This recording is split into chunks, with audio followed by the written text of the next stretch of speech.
નટખટ વાંદરી, તને ખૂબ ખૂબ શુભેચ્છા. હવે તો તારો પરિવાર પણ વધવાનો છે અને જંગલમાં એક નવું સદસ્ય આવવાનું છે.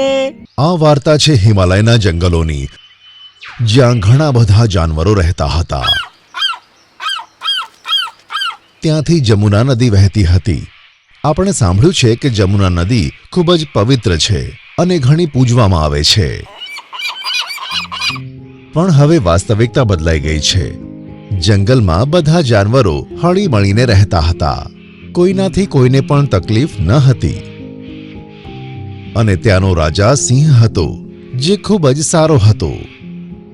એક વખત એવું થયું કે એક વાંદરીને બાળક થવાનું હતું, તો બધા જાનવરો તેને મળવા આવે છે.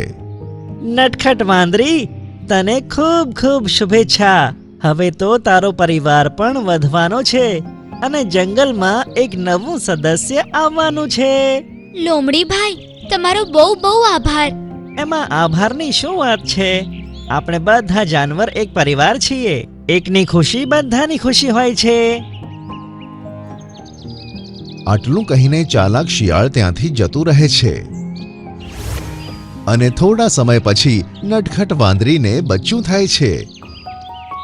બધા જાનવર તેને શુભેચ્છા આપવા માટે આવે છે. જેમ કોઈ બચ્ચાને દૂધની સાથે પાણીની જરૂર પડે છે, તેમ નટખટ વાંદરીના બચ્ચાને પણ પાણીની જરૂર પડે છે.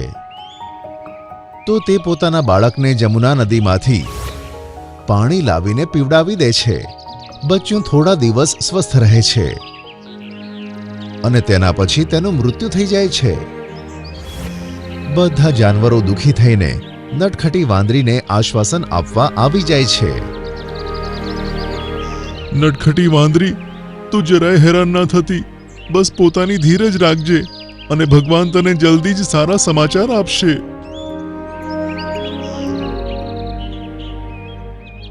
હા નટખટી દીદી, તમે વધારે હેરાન ના થતા. તમે દુઃખી થાવ એ અમને નથી ગમતું. અમને ખબર છે તમે લાલુથી કેટલું પ્રેમ કરતા હતા. અને આ રીતે બધા જાનવર તેને આશ્વાસન આપીને જતા રહે છે.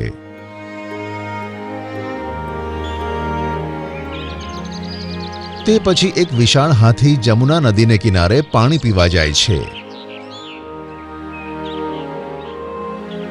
તે પણ બિચારો થોડા સમય પછી મરી જાય છે. હાથીના મૃત્યુની સમાચાર સાંભળતા જ બધા જાનવરો આશ્ચર્ય પામે છે. અરે, આપણા જંગલમાં આ શું થઈ રહ્યું છે? એક પછી એક બધા જાનવરોનું મૃત્યુ થઈ રહ્યું છે. ભાઈઓ, લાગે છે કોઈની ખરાબ નજર આપણા જંગલ પર પડી ગઈ છે. એ મોટી બિલ્લી, આ જંગલમાં તારાથી વધારે ખરાબ નજરવાળું કોઈ નથી. ઓય ચાલાક લોમડી, પોતાને તો ખબર નથી કૂતરો છે કે ગધેડો. આયો મોટો મને કહેવા વાળો. હવે તું વધારે બોલે છે. હા, ચૂપ કરો તમે બંને. ન સમય જુઓ છો અને બીજું કંઈ, બસ લડતા રહો છો. પછી બધા જાનવર ફરીથી વિચાર કરવા લાગે છે. ત્યારે સિંહ કહે છે, લાગે છે યમુનાના પાણીમાં જરૂર કોઈ ગડબડ છે. પહેલા નટખટી વાંદરીનું બચ્ચું અને હવે વિશાળ હાથી, જે શક્તિશાળી અને બળવાન હતો, તેની પણ મૃત્યુ થઈ ગઈ. પછી સિંહ એક સભા બોલાવે છે. મિત્રો, જેવું હું વિચારી રહ્યો છું, શું તમે પણ તેવું જ વિચારી રહ્યા છો?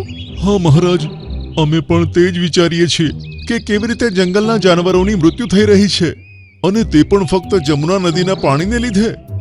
જી મહારાજ, તેના કારણે જ નટખટી વાંદરીનું બચ્ચું અને વિશાળ હાથી મૃત્યુ પામ્યા છે. અને બંનેનું કારણ જમુના નદીનું પાણી હતું, કારણ કે ખાવાનું તો આપણે સાથે ખાઈએ છીએ. હા મહારાજ, અમારા બધાનો એવો વિચાર છે કે જંગલમાં જે મૃત્યુ થઈ રહી છે તે ફક્ત જમુના નદીના પાણીને કારણે થઈ રહી છે. તો આપણે એ માહિતી મેળવવી જ પડશે કે આ કેવી રીતે થઈ રહ્યું છે. કેમ કે જો આવું જ ચાલતું રહેશે ને, તો આખું જંગલ ખતમ થઈ જશે.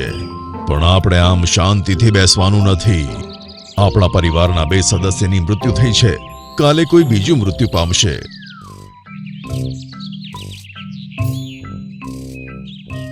પછી બધા જાનવર તેની શોધખોળ કરવામાં લાગી જાય છે. ત્યાં જ તેમને માણસો દેખાય છે.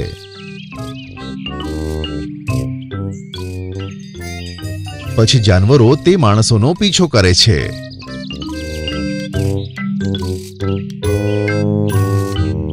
અને વાસ્તવિકતા જોઈને તે જંગલના રાજાની પાસે પહોંચે છે.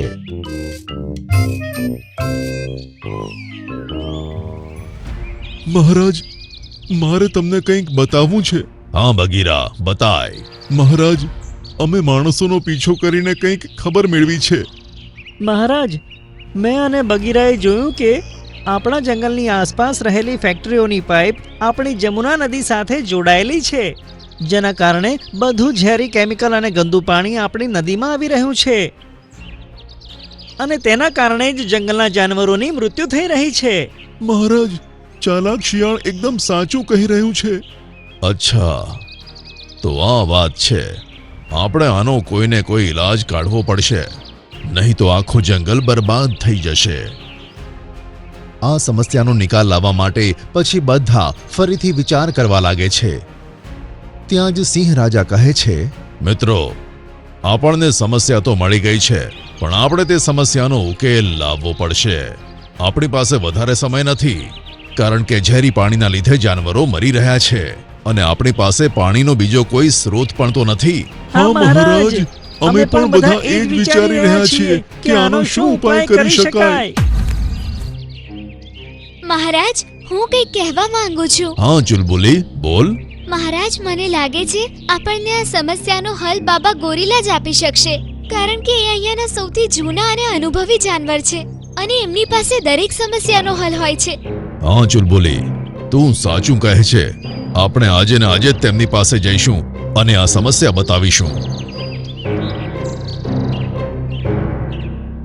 પછી બધા જાનવરો એક સાથે તે ગોરીલા બાબાને મળવા જતા રહે છે.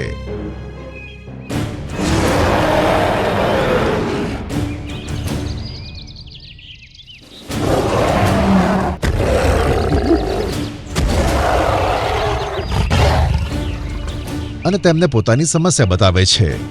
અચ્છા, તો આ સમસ્યા છે તમારા બધાની. હા બાબા. હિમાલય પહાડની તળેટીમાં એક ખૂબ જ વિશાળ વૃક્ષ છે. જો તેના પત્તા લાવીને તમે તે તળાવમાં નાખી દો તો જમુના નદીનું પાણી શુદ્ધ થઈ જશે. બધા જાનવરો આ સાંભળીને ખુશ થઈ ગયા. સારું બાબા, તમારો ખૂબ ખૂબ આભાર. પછી બધા જાનવર હિમાલયના તે વૃક્ષને શોધવા નીકળી પડે છે. મિત્રો, મને લાગે છે કે આપણે આપણી સમસ્યા આ વિશાળ વૃક્ષને બતાવવી જોઈએ. શું ખબર તે પોતે જ આપણને મદદ કરી દે? તમે એકદમ સાચું કહી રહ્યા છો મહારાજ. પછી રાજા સિંહ જંગલની સમસ્યા તે વિશાળ વૃક્ષને કહે છે, હે વિશાળ વૃક્ષ, અમને તમારા પવિત્ર પત્તાઓની ખૂબ જ જરૂર પડી છે, કારણ કે મારે આ બધા જાનવરોનો જીવ બચાવવો છે. અમારા જંગલમાં પાણી નથી, અને જે અમારી જમુના નદી હતી તેને માણસોએ કેમિકલથી ખરાબ કરી નાખી. અમારા જંગલમાં એક નટખટી વાંદરીને સુંદર મજાનું બચ્ચું હતું, જે તે પાણી પીને મરી ગયું. ત્યાર પછી અમારા સૌથી વિશાળ હાથીની પણ મૃત્યુ થઈ. હું માત્ર એટલું ઈચ્છું છું કે મારા જંગલોના જાનવરોનો જીવ બચી જાય, અને એ ત્યારે જ થશે કે અમે તમારા પત્તાને તે નદીમાં જઈને નાખીએ. સારું રાજા સિંહ, મને આ વાત સાંભળીને ખૂબ જ દુઃખ થયું, તેથી હું તમારા બધાની મદદ કરીશ. પછી વિશાળ વૃક્ષે પોતાને હલાવવાનું શરૂ કર્યું, અને પાંદડા ટપ ટપ કરીને નીચે પડવા લાગ્યા. રાજા સિંહ અને જાનવરો તે પાંદડાઓને લઈ લે છે.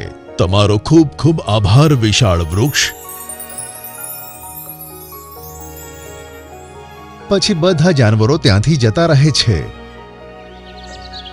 અને તે પાંદડાઓને સિંહ રાજા નદીમાં નાખી દે છે,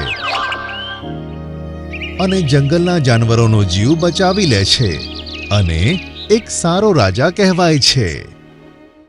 અરે વાહ, કેટલા તાજા અને સ્વાદિષ્ટ ઈંડા છે. આમ કહીને તેણે પોતાનું મોઢું ખોલ્યું અને એક ઈંડું ગળી ગયું.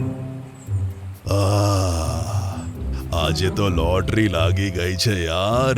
આમ કહીને તેણે બીજું ઈંડું પણ પોતાના મોઢામાં મૂક્યું અને ગળી ગયું. આજે તો ખરેખર મજા આવી ગઈ. હવે હું આરામથી મારા દરમાં જઈને સૂઈ જાઉં છું. જો કોઈએ જોઈ લીધું તો કાલની વ્યવસ્થા નહીં થઈ શકે. સંજયવન એક ખૂબ જ સુંદર જંગલ હતું. અહીંયા લીલાછમ વૃક્ષો, પહાડ અને એક મોટું તળાવ હતું. તળાવમાં કેટલાક બતકોનું જૂથ રહેતું હતું અને બધા જાનવર ત્યાં પાણી પીવા પણ આવતા હતા. તે જૂથમાં ડક અને ડ્રેક નામનું એક જોડકું હતું. એક દિવસ ડ્રેકે તળાવની પાસે તેના માળામાં ઈંડા આપ્યા. ડક અને ડ્રેક તેમના 2 ઈંડાને જોઈને ખૂબ જ ખુશ હતા. તેઓ તેમનું ખાસ ધ્યાન રાખવા લાગ્યા. તળાવથી દૂર એક સાપ પોતાના દરમાં રહેતો હતો અને ત્યાંથી જ જાનવરો ઉપર નજર રાખતો હતો. જ્યારે સાપની નજર માળામાં રહેલા તે 2 ઈંડા પર પડી ત્યારે તે ખુશ થઈ ગયો. અરે વાહ, કેટલા મોટા મોટા અને તાજા ઈંડા છે.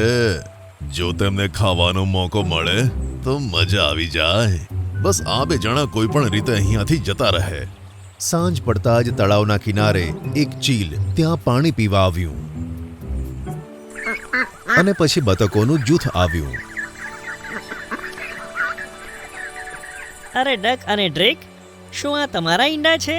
હા, આ ઈંડા મેં આજે સવારે જ આપ્યા છે. ઓહ, એટલે જ આજ સવારથી તમે લોકો તળાવમાં ક્યાંય જોવા નથી મળ્યા.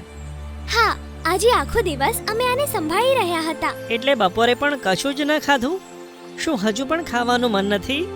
ના, હવે તો ભૂખ સહન જ નથી થઈ રહી.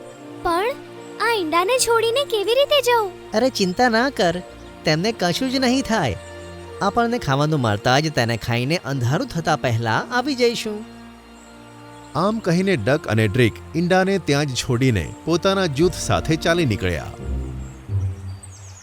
દૂર સાપ પોતાના દરમાં આ વાત સાંભળતો હતો અને આ જ મોકાની રાહ જોતો હતો કે ક્યારે તેઓ ઈંડાને છોડીને જતા રહે.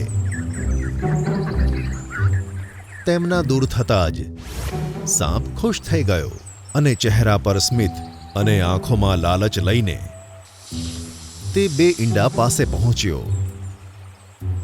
અરે વાહ, કેટલા તાજા અને સ્વાદિષ્ટ ઈંડા છે. આમ કહીને તેણે પોતાનું મોઢું ખોલ્યું અને એક ઈંડું ગળી ગયો. આજે તો લોટરી લાગી ગઈ છે યાર. આમ કહીને તેણે બીજું ઈંડું પણ પોતાના મોઢામાં મૂક્યું અને ગળી ગયો. આજે તો ખરેખર મજા આવી ગઈ. હવે હું આરામથી મારા દરમાં જઈને સૂઈ જાઉં છું. જો કોઈએ જોઈ લીધું તો કાલની વ્યવસ્થા નહીં થઈ શકે. આમ કહીને તે પોતાના દર તરફ રવાના થયો અને અંદર જઈને સૂઈ ગયો. જ્યારે ડક અને ડ્રેક જૂથમાંથી છૂટા પડ્યા પછી પોતાના માળા પાસે પહોંચે છે તો પોતાના માળામાં ઈંડા ન જોઈને ચોંકી ઉઠે છે. અરે, આપણા ઈંડા ક્યાં ગયા? તેમને તો આપણા સમૂહ સિવાય કોઈએ જોયું પણ ન હતું. તો પછી તેમને અહીંયાથી કોણ લઈ ગયું? સાંભળીને ડક વિચારે છે અને કહે છે, આપણે આ વાત જાણવા માટે એક યુક્તિ કરવી પડશે. સાંભળ. આમ કહીને ડકે ડ્રેકને એક યુક્તિ બતાવી. પછીની સવારે ડ્રેકે ફરીથી 2 ઈંડાને જન્મ આપ્યો અને આખો દિવસ તેની પાસે બેસી રહ્યા. પછી સાંજ પડતા પહેલા જ ડકે કહ્યું, ડ્રેક, મને બહુ જ ભૂખ લાગી છે. ચાલ આપણે ખાવાની શોધમાં જઈએ. પણ આપણે ઈંડાને એકલા મૂકીને કેવી રીતે જઈએ? ગઈકાલની જેમ તેમને કોઈ લઈ ના જાય. મારી પાસે એક આઈડિયા છે. આમ કહીને થોડી જ વારમાં ડક પોતાના મોઢામાં થોડુંક ઘાસ લાવ્યો અને તેને ઈંડા ઉપર પાથરી દીધું. હવે આ ઈંડાઓને કોઈ જોઈ નથી શકતું. આપણે તેમને છોડીને નિશ્ચિંતપણે જઈ શકીએ છીએ. આ જોઈને ડ્રેક ખુશ થઈ અને તેઓ બંને જણા ઈંડાને છોડીને ત્યાંથી જતા રહે છે. આ ગાંડાઓને લાગે છે કે તેમની આ યુક્તિથી મારાથી ઈંડા બચી જશે. આજે તો સાંજ પડવાની પણ રાહ જોવી નહીં પડે. આમ કહીને તે જલ્દીથી પોતાના દરમાંથી બહાર આવ્યો અને બતકના માળા તરફ આગળ વધ્યો. ડક અને ડ્રેક તળાવની પાસે ઝાડની પાછળ ઊભા રહીને આ બધું જોતા હતા. જ્યારે તેમણે સાપને જોયો ત્યારે તેઓ બી ગયા. તેઓ કંઈક વિચારે તે પહેલા જ સાપ તેમના બંને ઈંડા ગળી ગયો અને ખુશ થતો પાછો પોતાના દરમાં જઈને આરામથી સૂઈ ગયો. ડક અને ડ્રેક તેમના માળા પાસે પહોંચે તે પહેલા જ સાપ ઈંડા ખાઈ ગયો હતો. આ સાપ આપણા ઈંડાને દરરોજ આવી જ રીતે ખાતો રહેશે. તેનો મતલબ આપણે ક્યારેય આપણા બચ્ચાઓનું મોઢું નહીં જોઈ શકીએ. સાંભળીને ડક પણ નિરાશ થયો. પછી તેની નજર પેલી ચીલ પર પડી કે જે તળાવના કિનારે પાણી પીતું હતું. ગભરાઈશ નહીં ડ્રેક, આનાથી છુટકારો મેળવવા માટે કોઈ છે જે આપણી મદદ કરશે. કહીને ડકે ચીલને કહ્યું, વહાલા ચીલ, શું તું અમારો અવાજ સાંભળી શકે છે? હા હા, કેમ નહીં, બોલ ડક. ડકે તેને પોતાના ઈંડા અને સાપ વિશે બધું કહી દીધું. સાપની કરતૂત સાંભળીને તે ગુસ્સામાં બોલ્યું, સાપ તો એમે મારો મનપસંદ ખોરાક છે, હું તેને તેની સાચી જગ્યાએ મોકલી દઈશ. આમ કહીને બંને ચીલ સાથે મળીને એક પ્લાન બનાવ્યો. પછીના દિવસે ફરીથી ડ્રીકે 2 ઈંડા મૂક્યા અને આ વખતે પણ સાપે તેમની પર નજર રાખી હતી. મને લાગે છે કે કોઈ જાનવર આપણા ઈંડા પર રાખેલી ઘાસને ખાય છે અને ભૂલથી ઈંડા પણ ખાઈ જાય છે. તો આજે તેમને આપણે આમ જ રાખીને નીકળીએ. આ સાંભળીને સાપ હસવા લાગ્યો અને બોલ્યો, ભલે ઢાંકીને જાઓ કે ખુલ્લા મૂકીને જાઓ, જશે તો તેઓ મારા પેટમાં જ. ડક અને ડ્રીક તે ઈંડાને તેમ જ મૂકીને ચાલ્યા અને તે જગ્યાએ જઈને છુપાઈ ગયા જ્યાં ગઈકાલે છુપાયા હતા. તેમના પ્લાન મુજબ ચીલ ઝાડની એક ડાળી પર જઈને બેઠું હતું. આવી રહ્યો છું મારા સ્વાદિષ્ટ ઈંડાઓ. આમ કહીને સાપ પોતાના દરમાંથી નીકળીને ઈંડા તરફ વધવા લાગ્યો. આમ કહીને જ્યારે તે ઈંડા પાસે પહોંચ્યો ત્યારે ચીલે ઝડપથી ઉડીને સાપ પર તરાપ મારી. સાપે જેવું જ ઈંડાને ખાવા માટે પોતાનું મોઢું ખોલ્યું, ચીલે તેને ઝડપી લીધો. ચીલે પોતાની ચાંચમાં સાપની ગરદન દબાવી અને આકાશમાં લઈને ઉડી ગઈ. અરે છોડ મને, અરે આ ચીલ ક્યાંથી આવી ગઈ? છોડ મને, છોડ, બચાવ. સાંભળીને ચીલ ખુશ થઈ અને ચાંચ ખોલ્યા વગર ઉડતી રહી. ઘણો સમય ઉડ્યા પછી તે એક પહાડ પર જઈને રોકાઈ. ત્યાં બીજી 2 ચીલ તેની રાહ જોતી હતી. જેવું જ ચીલે સાપને પોતાની ચાંચમાંથી નીચે મૂક્યો, બીજી બધી ચીલોએ તેની ઉપર હુમલો કર્યો. ચીલોની ચાંચના હુમલાથી સાપ અધમરો થઈ ગયો અને પછી 3 ચીલોએ સાપને પોતાનો શિકાર બનાવ્યો અને તેને ખાઈ ગયા. બીજી બાજુ ડક અને ડ્રીક પોતાના ઈંડાને સુરક્ષિત જોઈને ખુશ થયા અને મનમાં ને મનમાં ચીલને ધન્યવાદ આપતા હતા. થોડા દિવસ પછી તે ઈંડામાંથી બચ્ચા નીકળ્યા અને પછી ડક અને ડ્રીક પોતાના બચ્ચા સાથે ખુશી ખુશી રહેવા લાગ્યા.